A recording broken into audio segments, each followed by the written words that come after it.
countdown with it. Welcome, and yes, it's about 3 degrees outside and you showed up. Wonderful. We're on our December program, and as you see, we only have one person here. Everybody skipped. Yep. You're stuck with me. Yeah, they're all frozen. So with that, I'm Derva Burke. I'm the director here at the library, and we've been running this now every month, and we will continue and watch the bridge grow and get to know some new people too. So with that, I'll let Clayton Burke take over. Yeah, thank you, Derva. Thank you all for coming out in the cold weather. It's actually a pretty good crowd. So if you're not familiar with me, I am Clayton Burke. I am the project manager for the Iowa 9, Wisconsin 82 Mississippi River Bridge project. And like Derva said, we've been doing these meetings for a while now. So we get together, do a little update, and then I've got, if I can do it by myself, I've got a demonstration to show you. Yeah, that's right, Kenny. I might need your help too. So today we wanted to go through the construction progress. There's 4 different sites the contractor's working on at once now. We've got Pier 3, the Pier 2 in the river, Pier 1 on the Iowa bank, and the west abutment. And we'll cover all of those. So here you can see the... Oh, yeah. Where'd Derva go?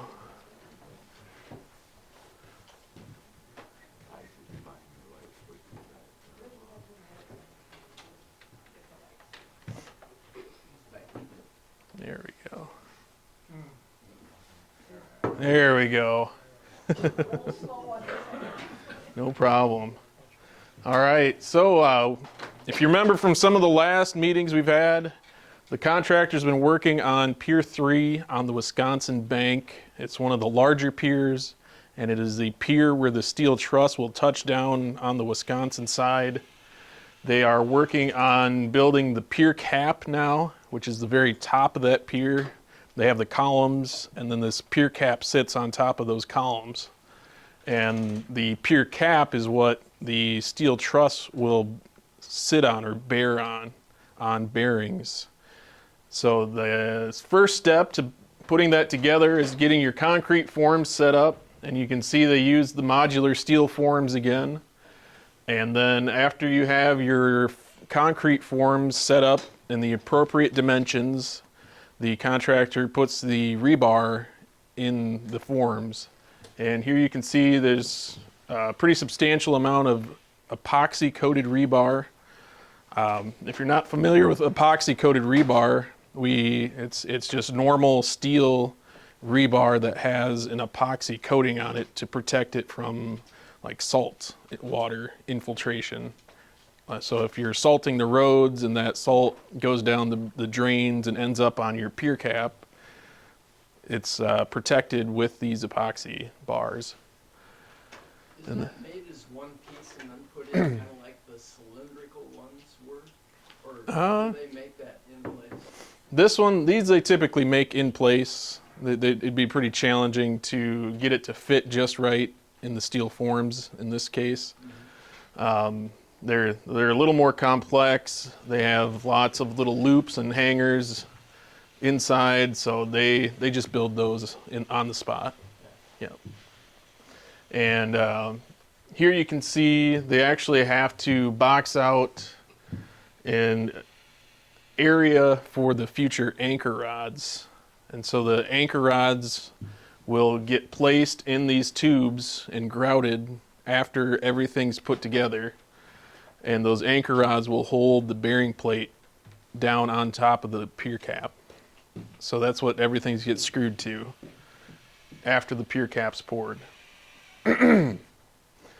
This is also another mass concrete pour, which is just, it means that it's very wide, it's very long, and it's very deep. And when we call it mass concrete, that just means we care about the temperature of the concrete and that we want to make sure the middle does not get too much hotter than the outside. And We use cooling tubes for the other 2 pours for Pier 3, and we're also using cooling tubes for the Pier cap. You can't see them in this picture very well. I think you can in the next one. Here it's kind of hard to see, but there's cooling tubes running along the side. Those are just like little PEX pipe. They run water through it, and it cools the concrete as it cures. And it keeps the center cooler, and then we use these insulating blankets to wrap around the forms to keep the outside warmer. So you keep the outside warm, you keep the inside cool, and that helps prevent any type of cracking from having too much heat in the concrete. So we also recently had some discussions online about pouring concrete in freezing weather. There are many ways that we do protect that concrete. One way, you can see here we've got these black tubes running in, or black ducts running into the bottom of the insulating blankets. The contractor has a big heater that they run hot air into the formwork, and they heat all of the concrete forms before they put any concrete in it. So that way, when the concrete gets placed, none of the water freezes against the forms. So first we heat the forms, and then the concrete that gets delivered to the site is also heated. They add hot water at the concrete plant, and so the concrete we're getting is has to be a minimum of 50 degrees. So that way it's warm enough to have that chemical reaction when it gets placed inside the concrete forms. Of course, the contractor doesn't want to spend any more than they have to, so that concrete usually arrives pretty close to the minimum temperature, around 50 degrees. Hot water is expensive, so they use as little of it as they can, but we still get that temperature we need for a good product. It must cool quite a bit in the pumper truck, huh? Yeah, so it starts off hotter than 50, and then when it gets to the site, it's definitely cooled off some, and they want to get it out of the truck as fast as they can. So it keeps on moving. Do you know how many truckloads that Pier cap took? I don't know exactly. I think it was 270 cubic yards. And so if they were running 10-yard loads, it was 27 trucks. If they're running 8-yard loads, it was a little bit more. Yeah, so quite a few. And they had the pump set up, as they typically do, to get the concrete up into the pier cap. It's got to be a cold job standing on top of that pier in freezing weather. What else? Let's see. So any questions on pouring the pier cap, or how we pour concrete in the wintertime when it's freezing out to have a good product? Yeah. How long will you keep that all wrapped up now? So that stays wrapped up until, actually, another point on mass concrete, we put temperature sensors inside the concrete in several locations. So we have some temperature sensors right in the middle, and then we have some temperature sensors very close to the outside. And that's how we know that the concrete is staying warm enough and that the middle is not getting too much hotter than the outside. So we monitor those temperature sensors very closely to keep an eye on how the concrete's doing. Once the core temperature of the concrete gets within so many degrees of the ambient temperature, that's when the contractor can start taking off of take the blankets off and start stripping the forms. So it depends on what the temperature sensors show inside the concrete and how close it is to the outside temperature. It's not close right now. Nope.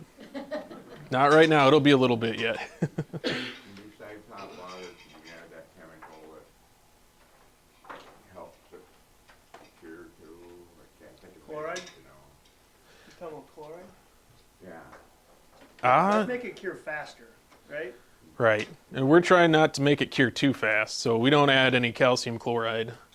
But we would typically use that on like a patching project where you want to get the road open right away. Otherwise, calcium chloride can be really hard on steel. It'll corrode the steel when you pour it. So, but no, good thought. What day did you pour that? My weeks are starting to blur together a little bit, and I don't have my helpers. I think it was last Tuesday, Was it last Tuesday? so. Tuesday sounds right. So it's Yeah, been 10 days? yeah. What is the temperature right now? Of the concrete? I think it's around 80 degrees.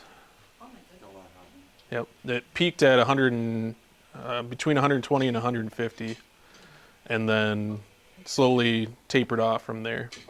But it takes a while to cool with that much mass inside those concrete blankets. So, any other questions? So from the last meeting, is it my understanding that when the bridge sits on that, it has on the outside and inside of each of the steel structures will keep it from shifting, but it's not actually attached to that pier? And this, on this side, it will be attached to the steel truss. That's where those anchor rods, they'll come up out of the top of the pier cap right here, and they'll be thick anchor rods, and then the bearing plate of that truss gets bolted down on top of the concrete pier. And it bolts onto those anchor rods, and they hold it in place. The precast bridge, that's the bridge that isn't actually attached. It just sits there, and they sit on neoprene bearing pads. Okay. Yep, that's the bridge on the Wisconsin side, the approach bridge. Yep. So the budget, Wisconsin pays for one half and Iowa pays for the other half? Yeah. So Iowa is the lead state when it comes to this bridge. They usually trade about every other bridge. So we are in charge of the construction contract, but Wisconsin is paying for half of the cost. So they're not really splitting the bridge in half. It's just Iowa pays for everything up front, and then Wisconsin gives us a reimbursement for half of those costs. I was just wondering where you got to pay the taxes. Well, isn't Pier 3 in Wisconsin? Yes. Yep. So, but yeah, we just pay for the whole thing, Wisconsin and Iowa side, and then they give us the money back. So, but no, good questions. Anything else before we move on here?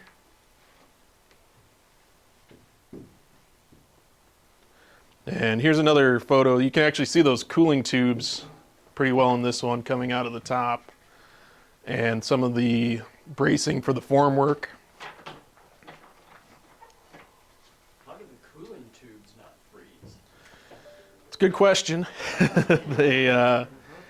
When it gets really cold, it makes me worried, but if you keep water running through it continuously, they have not frozen. They're demonstrated to not freeze. So it's Is there a just glycol in it? And it's a closed loop, or is it just water? it's just river water. It comes out of the river and then it goes back. Yep. So they haven't had any issues yet. Knock on wood, yeah.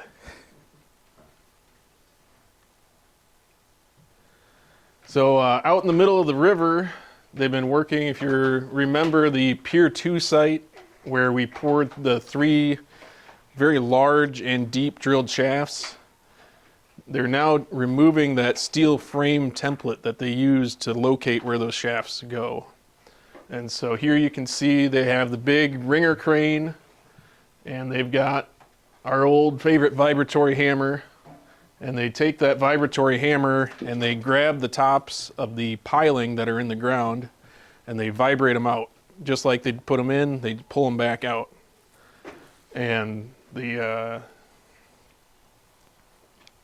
pull the steel frame out, if it'll switch on me here, in one entire unit. So here you can see one of the templates, and they use the crane to pull that out and then set it on a barge.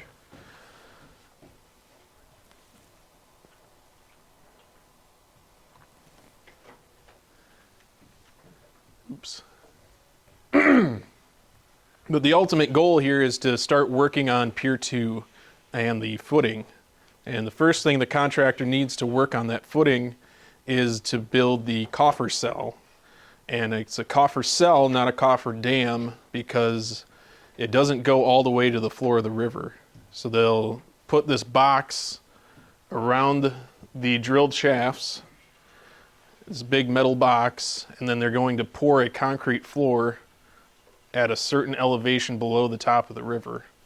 So I believe it's about 12 feet down from the surface, and that gives them a dry working area to be able to put the formwork up for the footing, but they don't have to go to the expense and time of driving sheet pile all the way through the floor of the river to create a coffer dam. So it's a cost-effective way to work on a pier like this when you don't need to go all the way down as deep as the bottom.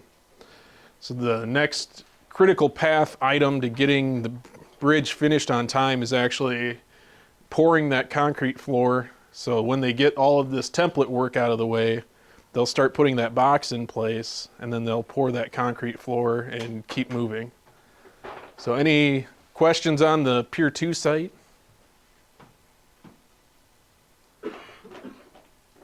And then, After they get that floor poured, yeah, then what happens above that with the three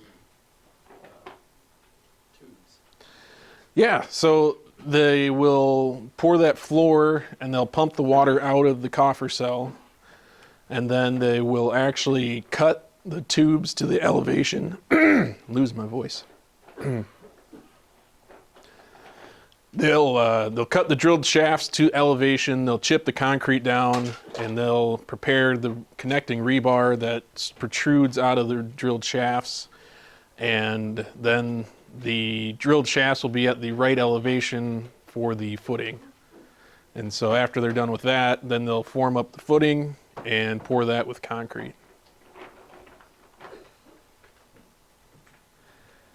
They've also been working on the Iowa side in Pier 1. If you're familiar with the site next to the railroad tracks, they built this. This is actually a coffer dam because the sheets go all the way down into the ground. And they built this and then they abandoned it for a while because they had more important things to do. But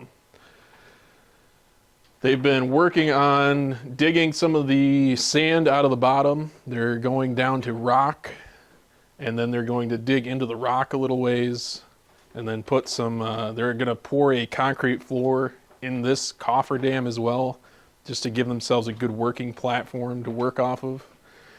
Before they do that, they're going to install 3 more drilled shafts. These shafts are, again, the big 11.5-foot diameter. But the rock is very close to the surface on the Lansing side, so it only needs to go about 44 feet deep instead of 140. So right now they're working on digging it out, and then pretty soon you'll see them come in with a drill rig on a barge, and it'll be a crane-operated drill rig this time. And so they'll have that drill rig sitting about where this excavator's sitting, and then they'll run the augers down the drilled shaft tubes and dig all the sand out and get through the rock, and essentially construct these drilled shafts in a very similar way to what the Pier 2 drilled shafts were constructed. So, any thoughts or questions on the Pier 1 site?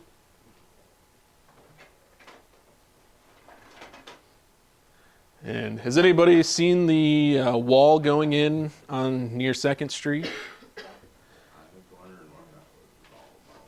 Yeah, so they're getting towards they're finally building the retaining wall. We call it an MSE wall, which stands for mechanically stabilized earth wall. And all that means is that it's built out of these blocks, and these blocks have metal straps that attach to the back of them, and then you bury those straps in the earth behind them, and the earth actually stabilizes the wall and holds it in place. So the blocks are staying there. Yep. Those blocks will be there forever. And our architect is very proud of the way this looks. He came up with it, and there's a very special finish. A lot of these retaining walls are built just with plain concrete blocks.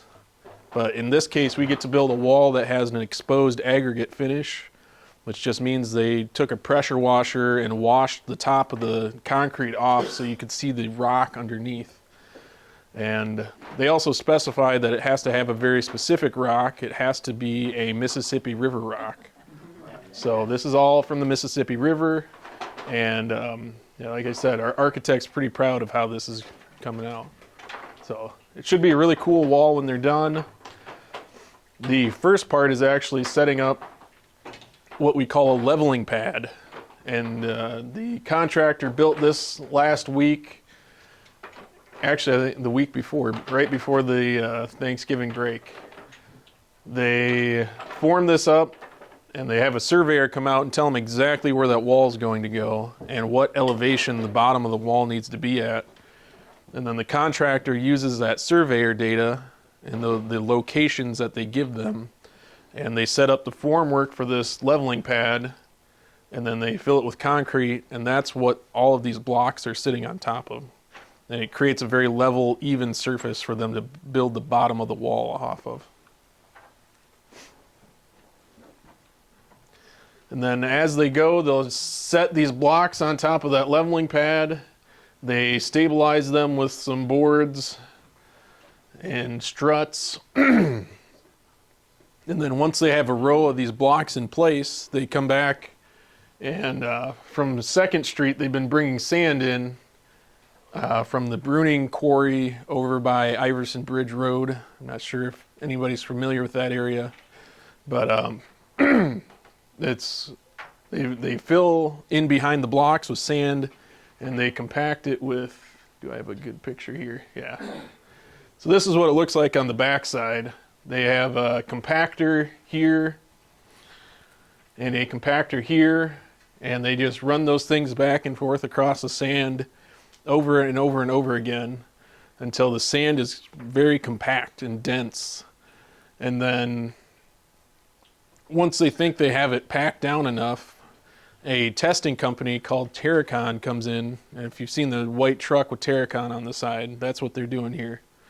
They have what we call a nuclear gauge, and it I'm not going to be able to remember exactly how it works, but it has some type of radioactive element in it that's very stable and very controlled and safe and contained. But it emits some type of radiation out the bottom, and then they use that, how that reflects back to the machine to tell it how dense the material is. And so they come out and they do nuke gauge testing, and they give us a number that tells us, compared to theoretically how dense it could get, it is this % of that density.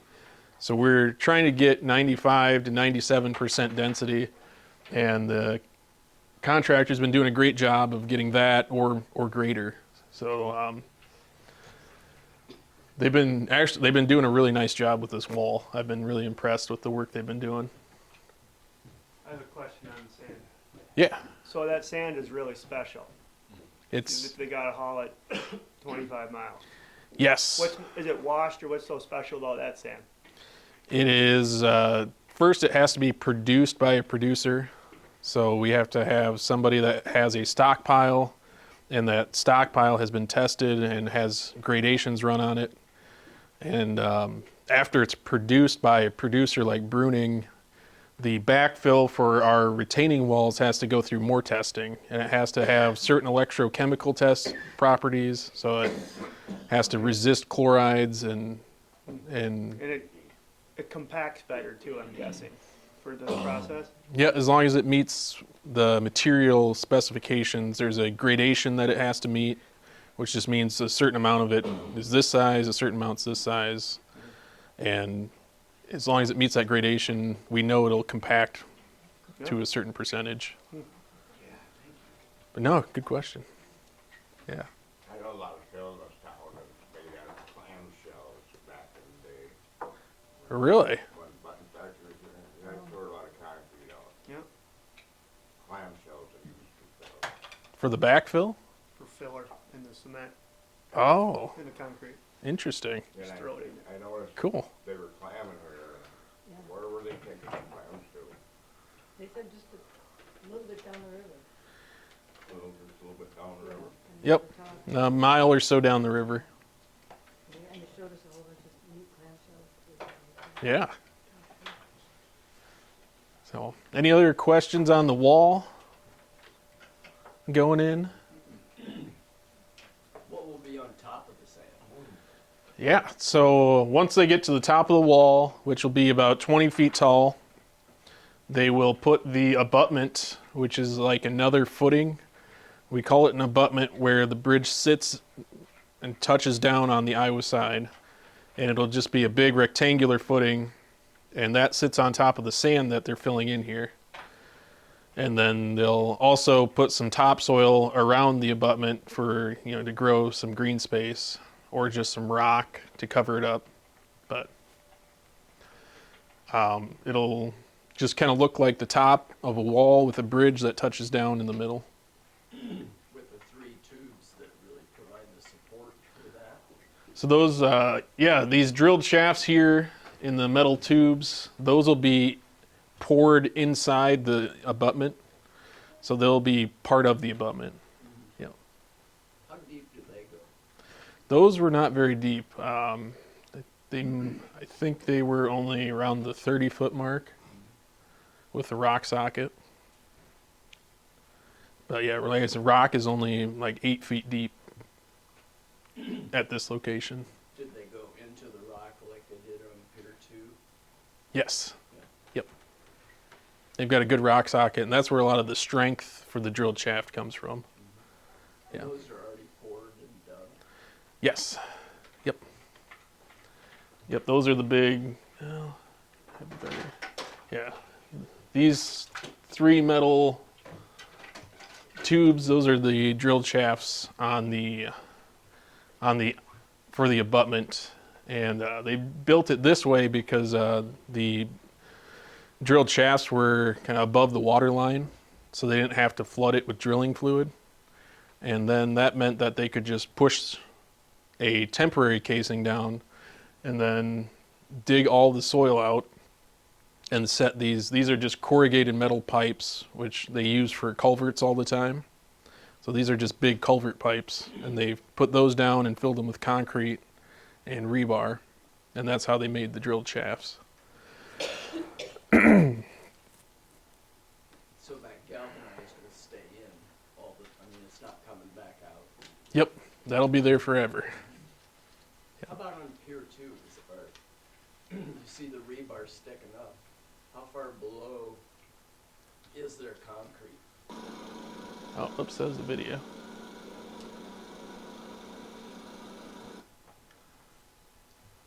Let's see if I can get back to it. Oops. Gotta go this way. So at Pier 2, what was your question? Well, what you can't see, how far below that is there concrete? It's not very far below that. The concrete's pretty close to the river level. It's maybe a foot above it. Okay. But once they get that coffer cell in there, they'll cut that casing down to the appropriate elevation, and then they'll chip the concrete down. And it'll be, I think, 3 feet below the river level. So they'll have to chip about 4 feet of concrete out, Wow. which that'll take some time. You said the last meeting that the rebar, that they screwed those bars together between the 2 60-foot sections. Yep. So the rebar that you can see sticking up, and they cut all that down, how does that get attached to the next part that goes ahead of it? So that stays in place, and it's just sticking out of the top of the drilled shaft, right? And then when they form up the footing will go around the top of the drilled shaft, and that rebar will stick up into the concrete Okay. after they pour it. So it gets poured in place, and then it's connected permanently through the concrete. Why do they have to chip the concrete that's there off? So when you pour a drilled shaft underwater, you get a lot of the bad stuff floats to the top. And so you want to pour them high and chip them down in the first place. And then if they don't pour the concrete higher than the river level, Then they have to keep a certain amount of water on top of it to keep the pressure equalized on the bottom so that nothing caves in while it's curing. And they didn't want to maintain a water level, so they just over poured it so that the concrete was high enough. And then, like I said, once they chip it, they get rid of some of that, we call it latent material. It's just bad, foamy concrete. And they'll get rid of the bad stuff. And when they chip it down 4 feet, they'll definitely get down to the good solid concrete. No, good stuff. So then, when they pour that solid mass, it's probably stronger without 3 cylinders coming up into it also. It'll be a continuous pour throughout that whole rectangle. Yes. Yep, they'll all be connected together. And yeah, like you're kind of observing, that's where a lot of the strength of the pier will come from. Having those 3 drilled shafts poured together. And that's driven by the design requirement to have the bridge be rated for a barge hit. And if a barge hits that footing, it's supposed to be strong enough to crumple the barge and keep it from damaging the bridge. Not like in Baltimore. Right. Well, if there was a cargo ship going down the Mississippi, I think we'd be in trouble. But a regular barge, it'll be designed to take that impact. Do the dolphins stay there till the bridge is in and done? Nope, the dolphins are coming out. Before the bridge is done? Probably after. Because they're actually going to use one of the dolphins to support the bridge while they build it. So they better be built right. But yeah, those will probably come out near the end. So. What else do you guys got for me? So you said it's barge proof, the new bridge. Yep. Does that mean they'll still check it like they do this one? They'll still do inspections on it. Quick inspection? Yep. They won't do them as often because it gets way down in the weeds, but the existing bridge has what we call fracture critical components. And so that means that if one of the pieces fractures, it could compromise the bridge. In this case, the new bridge is designed in a special way that no one member can fracture or break and compromise the bridge. So they don't need to, by federal recommendations, inspect it as often. So that'll be nice. Throughout everything, how do you feel about it? Are you on schedule or ahead or behind? We're further behind than we would have been if we didn't have flooding and bridge moving and all that fun stuff. But there was enough fluff in the schedule that we can actually absorb all of that and still have a reasonably good chance of finishing the bridge by the end of 26 and having it open to traffic. So we're keeping that as a goal. And there's always ways to speed up the construction too. You know, if we feel like we're getting even further behind, we can do things that construction crews don't like working longer hours, working weekends, and adding extra crews to the site so they can bring in more crews to do theoretically twice as much work at once. And they don't do that for free. That costs money, but there are ways to speed up the project if we need to. Who gives them the go-ahead on extra costs? That would be the owner through the project manager, so that largely goes through me.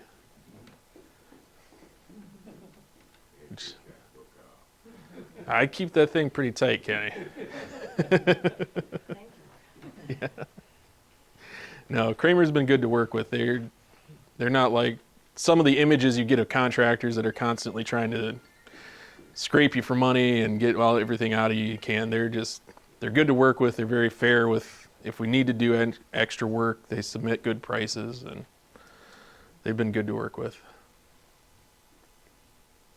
So. Anything else? When can I walk across the bridge? not going to recommend it, Kenny. Although there will be full shoulders. But you never know who you're walking next to. I wouldn't trust anybody. But we're shooting to have it open by the end of 26. Yeah. I hope I'm still alive. Me too. We all hope so. Yeah. All right, let's see if we can get back here. And the last thing I wanted to touch on was just if you're kind of interested in the environmental side, we do a lot of erosion control to make sure that we don't have any silt or sediment leaving our site and polluting the river. So this is, if you've seen all of this on the Wisconsin side, we tore this up to build a wider embankment, and then after we did that, that soil is much more likely to run off the site. So the best method to protect that is to get grass to grow. And so we seeded it initially, and when you seed, we cover it with straw mulch, and then they disc the mulch in to hold it in place. And it grew pretty well. You can see all this green area here and down here where they seeded. And there was a spot up here that didn't grow as well next to the roadway. So we had them come back in, put seed down, and then we put a straw mat on top of it this time to make sure it really held in place. And then these lines here are what we call straw wattles. And those are just intended to slow the water down as it runs down the slope. And they also catch any dirt or debris that's in the water. So we've got 3 rows of those, and this site is protected pretty well over there.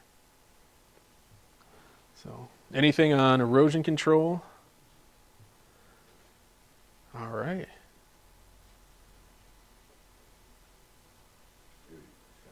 Any general questions? Otherwise, I'm going to try to put this coupler together here.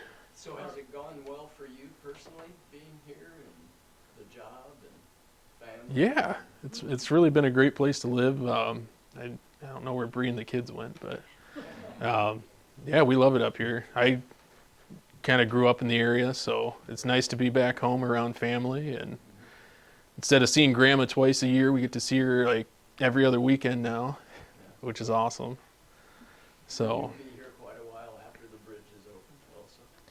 I don't know what happens after the bridge is done. That's yet to be seen.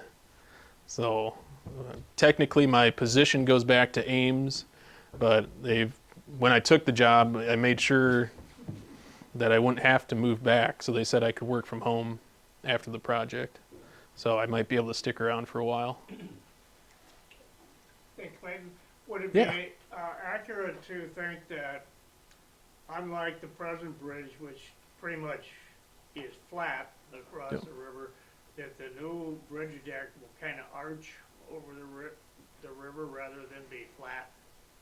Yes, the new bridge will be one continuous smooth arch over the river instead of the flat, bouncy jumps. No Yep. big leaping, yeah. Yeah, if you get air, you're in trouble. Yeah. Oh, a lot of people miss that. I know, it's going to be kind of a nostalgic Yeah. piece that you won't have anymore. But Is the contractor going to be repurposing the gridded deck when they take it down? I don't know if they know what they're going to do yet.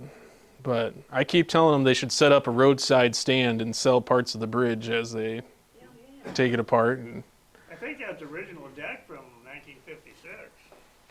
I know they've had to replace quite a few panels, Some of it, but yes. some of it could be original. I think all of it. Yeah. Yeah, if they're original out there, they've held up pretty well. Yeah. All the salt from the tires rolling on the bridge, and no welds popping. So, anything else before we do the demonstration? All right, let's see here. You mind if I borrow a table? I'll try to. You gonna help me out, bud?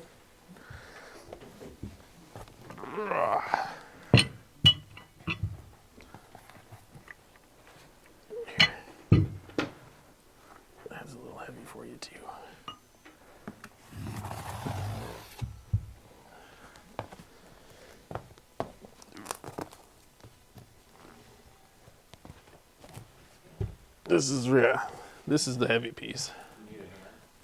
Oh, kind of nervous about. See if we can get this to stand here. Maybe not with you standing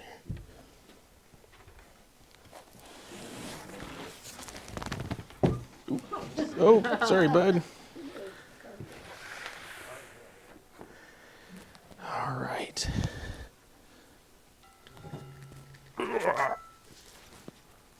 Yeah, it's about as big as they make it. So if you remember when we were talking about the rebar cages that went into the Pier 2 drilled shafts, they had to build those in two pieces because it would have been too heavy for the crane to lift the entire cage all at once. So to connect those two pieces together, they actually used these massive couplers, and they're pretty specialized. They come already crimped onto the rebar. So I don't know what kind of machine can crimp something that thick, but you can see the indents in the coupler where it was mechanically crimped onto here. And then, so to get these together, you can see they've got them all over the place. And they had to go to a great effort to get those to line up just right. Because these don't have any flex to them. You're not going to move that bar around. And but they put a lot of effort into it, and a lot of time and effort into getting that just right. And I think the first time, even though they had it lined up so well, it took them about 4 hours to get all of these screwed into the couplers. And so this is what does all the work. It's kind of a double-sided screw. One side is left-hand threaded, one side is right-hand threaded. And then this goes in between them.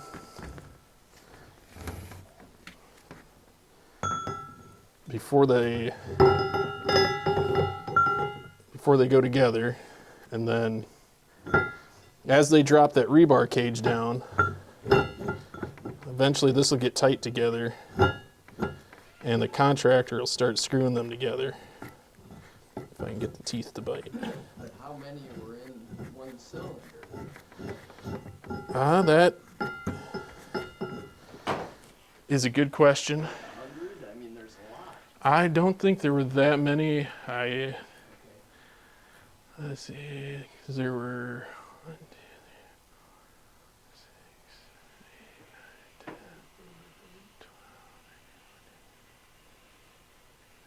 12. Yeah, I mean, they're about 40. 'Cause there's about 20 pairs. So they all have to be started and then they drop it down and start it again to Yep. synchronize all of them? Wow. Every single one of those. That's the process they went through. But yeah, so they actually have one side started with just a couple threads, and then they'll drop the cone side down into the coupler until it gets seated really well. And they'll come in with these big wrenches.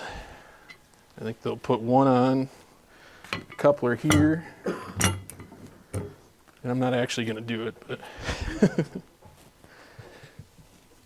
and so they've got guys out there for all 40 of those with these big heavy wrenches turning these couplers together. And they should bite together and eventually start.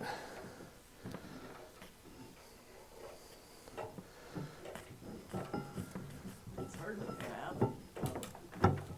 And that upper one would come down, the whole cylinder would come down as they screw them together, like in synchronicity. Yep, so that I don't know if they had to go around in circles. They might have had Turns on each one, or enough flex to get them together, but when you're turning something like this, you can put quite a bit of pressure on it, and so I think they'd be able to just suck them down as they went, rather than doing 2 turns and moving to the next one and doing all that. So, but yeah, it's quite the amazing effort to get those to go together. Because with that whole upper rebar, would it spin? Like if it was the, This one, yeah. No. it would- no. these, Why do they need the tool on that? well, just, I guess they might not have needed it, but maybe just in case to give you something to have some leverage on Sure, yeah. to push against. So, yeah, any thoughts or questions? Otherwise, feel free to come up and look at it and feel how heavy some of the stuff is. Since you talked about that, I was trying to, in my brain, think, how does this work? So I thank you for, you know, showing that. Yeah. I thought that they, you know, each had, and they go like this, you know. instead No. of the coupler. Yeah, it's just like that. Let's see, was I? Power tools? They do use power tools quite a bit, but not for this one. There's no big wrench that'll turn something like this. Yeah, they use a lot of impact guns. So, all right. Well, thank you for having me again. Appreciate it. It's always fun to be up here and to have some great questions from you guys. So, it makes me feel like people are interested in the job. The whole community is. Yeah. So it's been great. I don't see that. Thank you, thank you. Have a safe trip